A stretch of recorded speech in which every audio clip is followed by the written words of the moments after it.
जब हम गहरी साधनाओं में उतरते हैं तो हमारा वर्तमान जीवन प्रभावित होता है। गहरी साधनाओं में उतरना कोई हंसी मजाक नहीं होता है, इतना आसान भी नहीं होता है। वास्तविकता यही है। गहरी साधनाओं में उतरने के लिए पहले सांसारिक जिम्मेदारियों से हमें निवृत्त होना चाहिए। अगर आप ग्रस्त आश्रम में और ग्रस्त जीवन की तमाम जो जिम्मेदारियां हैं आप ही पर हैं, परिवार आप पर ही आश्रित है, तो साधनाओं की अति गहरी साधनाएं नहीं करना चाहिए। यानी अध्यात्म की जो भी गहरी साधनाएं हैं उन्हें नहीं करना चाहिए, क्योंकि जब हमारा ध्यान अंतर में गहराई में उतर जाता है तो निश्चित मानिए वर्तमान जीवन प्रभावित होता है, किसी न किसी रूप में प्रभावित होता है। हमारे मानसिक स्तर पर भी प्रभाव पड़ता है, बदलाव आता है, शरीर में, स्वभाव में, हर चीज में बदलाव आ जाता है। इसीलिए गहराई की साधनाएं नहीं करना चाहिए। जब आप ग्रस्त जीवन से निवृत्त हो जाएं, उस अवस्था में ही गहरी साधनाएं चलना चाहिए, क्योंकि उस समय आपके पास कोई जिम्मेदारी या कोई कार्य करने के लिए शेष नहीं रहता है। वो अवस्था सबसे अच्छी है। अगर आप पे पारिवारिक जिम्मेदारियां हैं, आप आध्यात्मिक हैं, तो आपको साधनाएं करना चाहिए, लेकिन गहराई ऊपरी साधनाएं करना चाहिए और उससे आप आध्यात्मिक लाभ उठाते रहना चाहिए और रेगुलर अभ्यासरत रह सकते हैं। क्योंकि जब अंतर में आपका ध्यान उतरता है तो अंदर में घटित तो घटता है, कुछ न कुछ तो घटित होता है। जो साधक परिपक्व नहीं होते हैं वो मानसिक रूप से बहुत विचलित हो जाते हैं। भिन्न भिन्न सभी के अनुभव होने के कारण भिन्न भिन्न रूपों में प्रभावित होते हैं, अपनी स्थिति और परिस्थिति के अनुसार भी प्रभावित होते हैं। इसलिए ग्रस्तों को जो गृहस्थी से निवृत्त नहीं है उन्हें ऐसी साधनाएं नहीं करना चाहिए, क्योंकि जो अंतर में उतरता है उसका सब कुछ छूट जाता है। जब तक सब कुछ नहीं छूटेगा आप गहराई में भी नहीं जा सकते हैं। किसी कारणवश गहरी साधना से या आपकी गहरे अभ्यास के कारण उतर भी गए तो आप बुरी तरह से प्रभावित हो जाएंगे, विचलित हो जाएंगे और वापस अपनी निज अवस्था में भी फिर नहीं आ पाते हैं। ऐसा अक्सर होता है। इसलिए सोच समझकर ही ऐसी साधनाओं को करना चाहिए। आपको इधर उधर से सीख कर के मनगढ़ंत नहीं करना चाहिए। वास्तव में अगर आपको उतरना ही है तो फिर प्रशिक्षित व्यक्ति के सम्मुख ही करना चाहिए। ऐसा साधक या ऐसा गुरु या ऐसा सहपाठी जो इन सब चीजों में पारंगत हो। ये चीज मैं बार बार बोलता रहता हूं। बहुत सारे ऐसे लोग भी हैं जिन्होंने अपने जीवन को खराब कर लिया है। उनके एक्सपीरियंस से अगर देखा जाए तो ये साधनाएं व्यर्थ होती हैं, बेकार होती हैं, इन्हें नहीं करना चाहिए। ये किसी काम की नहीं होती हैं, जिंदगी खराब कर देती हैं। उनके बयान इस तरह के होते हैं। दरअसल में वो अपनी खुद की गलतियां कर लेते हैं, दोष दूसरे पर देते हैं। ये सामान्य मनुष्य का स्वभाव होता है, वो उसी के तहत ही कहते हैं।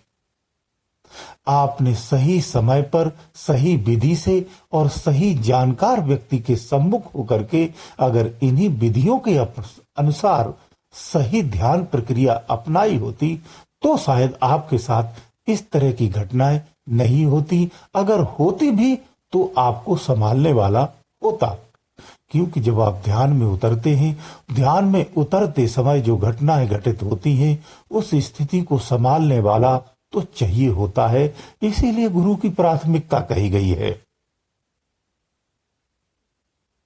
गहरी साधनाएं इतना कोई हंसी मजाक नहीं होता है, वो समझ के परे के अनुभव होते हैं, समझ के परे की घटनाएं होती हैं जो हमारे मन मस्तिष्क को इस तरह से प्रभावित करती हैं कि हमारी मानसिक स्थिति में ऐसा प्रभाव होता है कि जो हमारा जीवन है वो इस तरह से उथल पुथल हो जाता है। मैं कहीं का नहीं रहता हूं, मेरे पास कुछ भी नहीं रहता है, सब खत्म हो जाता है, ऐसा भी होता है। क्योंकि मैं आपको बता दूं, जब सूरत शब्द से लय होती है तो मृत्यु ही होती है। मृत्यु जैसा ही होता है, वास्तव में मृत्यु ही हो जाती है। इसे जीते जी मर जाना कहते हैं, मृत्यु को जीतना कहते हैं। ये कोई साधारण खेल नहीं है, कोई आसान नहीं है। ये हर कोई इस तरह से नहीं कर सकता है। जो हम इधर उधर से सुनकर के करते हैं, उसी के तो फिर बुरे परिणाम भी आते हैं, उनके लिए साधनाएं फिर खराब हो जाती। सोच समझ करके, पूर्ण तैयारी करके, विधि विधान से ये सब साधनाएं की जाती हैं। संसार जब तक नहीं छूटता है, गहराई में हम जाते नहीं है। आपके पास जिम्मेदारी है, आपने संसार को त्याग दिया तो कल से आपका ही परिवार दुखी और दरिद्र हो जाता है। तो फिर ऐसी साधनाएं कष्ट और क्लेश ही देती हैं, आपको बाहरी रूप से सुख नहीं दे सकती हैं। हमें अपनी जिम्मेदारियों का भी निर्वाह करना होता है, उसी के अनुसार ही सामान्य साधनाएं करते रहना चाहिए।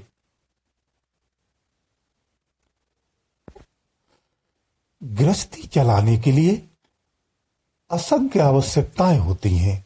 उन आवश्यकताओं की पूर्ति के लिए धन की आवश्यकता होती है। धन होना परम आवश्यक होता है। उस धन को, उन आवश्यकताओं की पूर्ति के लिए, उस धन को कमाने के लिए हमें बाहर जाना ही पड़ता है और जाना भी चाहिए। ऐसी जिम्मेदारी भरे जीवन में आपको ऐसी साधनाएं नहीं करना चाहिए जो आपको अपनी जॉब में, अपने काम में परेशानी हो या बाधा आए। इससे आपका जीवन दरिद्र हो जाएगा, कष्टों से भरा हो जाएगा, परेशानियों से भरा हो जाएगा। फिर आप कहेंगे कि आपकी परीक्षा हो रही है। इस सब चीजों के अंधविश्वास में नहीं जाना चाहिए। मैं बहुत साफ और स्पष्ट शब्दों में कहता हूं, गृहस्थ आश्रम में अगर आप जिम्मेदार हैं तो आपको सामान्य साधनाएं ही करना चाहिए, सामान्य स्थिति में ही रहना चाहिए। बहुत सारे भजन हैं, बहुत सारी साधनाएं हैं जिनसे आप अंदर में प्रवेश कर सकते हैं, आंतरिक अनुभवों को ले सकते हैं, लेकिन गहराई में नहीं जाना चाहिए। क्योंकि सब कुछ लुप्त हो जाता है, सब कुछ मिट जाता है। मैं आपको डराने के लिए नहीं, आपको सतर्क करने के लिए कहता हूं। क्योंकि मैं स्पष्ट बोलता हूं, मैं ये नहीं कहता हूं कि आइए मैं आपका कल्याण कर दूंगा। अरे कल्याण स्वयं से ही स्वयं का करना होता है, ये यथार्थ सत्य है। गुरु मार्गदर्शी होता है, गुरु आपकी रक्षार्थ होता है, आपकी बाधाओं को काट सकता है। प्रयत्न स्वयं को ही करना पड़ता है, ये निश्चित है। जो साधक स्वयं से प्रयत्न नहीं करता, चाहे वो उसका भौतिक जीवन हो, चाहे वो उसका आध्यात्मिक जीवन हो, उपलब्धियां प्राप्त नहीं कर सकता है। दूसरों के भरोसे कुछ नहीं होता है। गुरु आपका परम हितैषी होता है, सच्चा हितैषी होता है, आपका बेड़ा पार करने में सहयोगी होता है। लेकिन उस सहयोग में प्रयत्न आपका ही होता है, इसीलिए प्रयत्न करना पड़ता है। यही कारण है हमारा वर्तमान जीवन प्रभावित होता है। अगर घर में आपके छोटे छोटे बच्चे हैं, छोटी छोटी आपकी जिम्मेदारियां हैं, तो आपको ऐसी साधनाएं नहीं करना चाहिए। आप निष्काम भाव में चले जाएंगे तो वर्तमान कार्य को कौन करेगा? सात्विक होना चाहिए, परमात्मा में समर्पित होना चाहिए, उसका मनन होना चाहिए, नित्य क्षण होना चाहिए। उसके लिए अभ्यास और अध्ययन दोनों होना चाहिए, साधनारत होना चाहिए, लेकिन सामाजिक कार्य भी करना चाहिए। यही उत्तम जीवन है, जीने का यही सरल तरीका है। हमारी आवश्यकताएं हमारी आवश्यकताओं के अनुसार ही होना चाहिए। मन में वो आवश्यकता नहीं होना चाहिए जो रोग की तरह पैदा होती हैं, असंख्य पैदा होती हैं। सरल जीवन होना चाहिए। बहुत बड़ी बात कहता हूं, अगर आप अपने जीवन को सरल बना लीजिए, आपकी सारी आवश्यकताएं ही खत्म हो जाती हैं। आपको वाहवाही करने के लिए झूठ नहीं बोलना पड़ेगा, किसी को बड़ा दिखाने की आवश्यकता नहीं पड़ेगी, आपको कहीं भी झूठ नहीं बोलना पड़ेगा, आपको अधिक पैसा कमाने के लिए गलत मार्ग नहीं चुनना पड़ेगा। जब हम जो नहीं होते हैं वो दिखाने का प्रयास करते हैं, तभी हम गलत मार्ग पर जाते हैं, तभी हम झूठ भी बोलते हैं, तभी हम ऐसे कार्य करते हैं जो हमें नहीं करना चाहिए। अगर घर में ऐसे दो दो लोग हो जाएं, तीन तीन लोग हो जाएं, तो उस घर में फिर कलह ही रहती है और कुछ रहता नहीं है, और झूठ ही वातावरण रहता है। ऐसा दिखावा अच्छा नहीं है। जब आप साधारण जीवन जिएंगे तो यकीन मानिए आपका जीवन आनंदमय हो जाएगा, सुखमय हो जाएगा, स्वर्गमय हो जाएगा। आपके घर में फिर पैदा नहीं होगा। क्लेश तभी पैदा होता है जब हमारी इच्छाओं पर अन्यत्र इच्छाएं तो होना परम आवश्यक है, लेकिन जो अन्यत्र इच्छाएं होती हैं हर क्षण अविवेक में पैदा करते हैं और उनको पूर्ति करने का प्रयास करते हैं, यही जीवन को कष्टमय बनाती हैं और गलत मार्गों पर भी ले जाती हैं। जीवन ऐसे नहीं जीना चाहिए। जीवन को सरलता से जीना चाहिए, सभ्यता से जीना चाहिए, ज्ञान से जीना चाहिए, विवेक से जीना चाहिए। तो आप जीवन में सुखी और आनंदित रहेंगे, आपकी पीढ़ियां भी संस्कारी रहेंगी और सद्गुणों से संपन्न रहेंगी। यही अच्छा जीवन होता है, यही उत्तम जीवन होता है और वास्तव में यही मानव जीवन होता है। एक गृहस्थ के पास जो जिम्मेदारी होती है, जो भार होता है, जो संघर्ष होता है, संसार में किसी प्राणी के पास नहीं होता है। किसी के पास इतना बोझ नहीं होता है, इतना तनाव भी किसी के पास नहीं होता है। हर क्षण संघर्ष करता है गृहस्थ। इसलिए गृहस्थ को गहरी साधनाओं को सोच समझ के करना चाहिए। आप मानसिक रूप से, शारीरिक रूप से, पूर्ण रूप से अगर सक्षम हैं, भौतिक जीवन आपका प्रभावित नहीं होगा, तो ही आपको ऐसी गहरी साधनाएं करना चाहिए। नहीं तो आप सामान्य साधनाओं से अपने जीवन यापन कर सकते हैं और जीवन का आनंद उठा सकते हैं, अध्यात्म का भी पूर्ण लाभ ले सकते हैं। ये संभव है।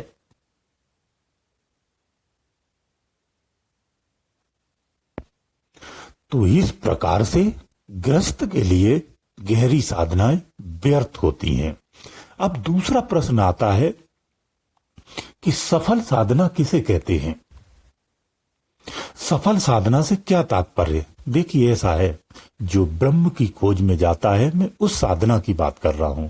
जो ब्रह्म की खोज के लिए साधनाएं करते हैं, जो गहरे ध्यान में उतरते हैं, मैं उन साधकों के लिए कहता हूं।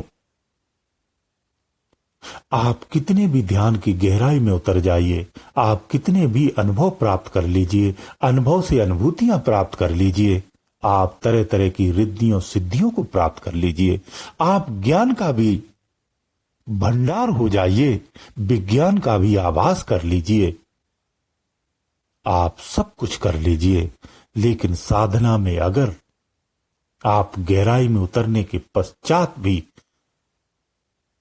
सार शब्द नहीं मिलता है, वो परम शब्द आप जिसकी खोज में सारे साधक नित क्षण लगे रहते हैं, वो शब्द अगर आपको नहीं मिलता है, तो आपकी ये साधनाएं असफल साधनाएं कही जाती हैं।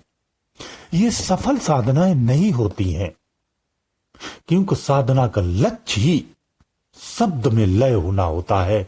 जब तक शब्द में लय नहीं होते हैं, आपकी साधनाएं अधूरी हैं, असफल है, विफल है।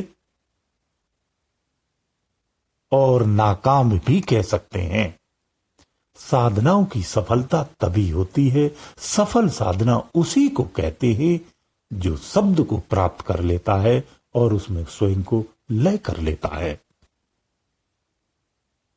इसीलिए समस्त साधनाएं जितनी भी वे ब्रह्म की खोज में जो निकले हुए हैं, उनको जब तक वो शब्द की प्राप्ति नहीं होती है, आपकी साधनाएं अधूरी है, सफल नहीं है, असफल साधनाएं कही जाती हैं। गुरुदेव दयालु, गुरुदेव